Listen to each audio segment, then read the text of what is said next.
2 சட்டமன்ற உறுப்பினர்கள் இருந்தப்போ இந்த கட்சி அடுத்த ஆட்சி பிடிக்கக்கூடிய அளவுக்கு எழுந்து வந்த கட்சி. அம்மாவுக்கு நிகரான இன்னைக்கு அதிகாரங்கள் எடப்பாடி அவர்களுக்கு இருக்கு.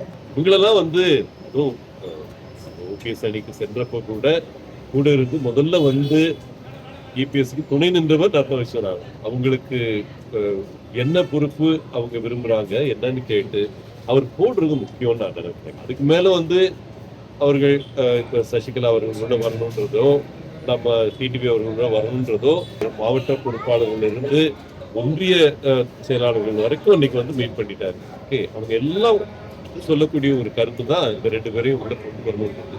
எந்த வகையில கொண்டு வரணும்ன்றத அண்ணன் எடப்பாடியார் அவர்கள் தான் முடிவெடுத்து கொண்டு வரணும்.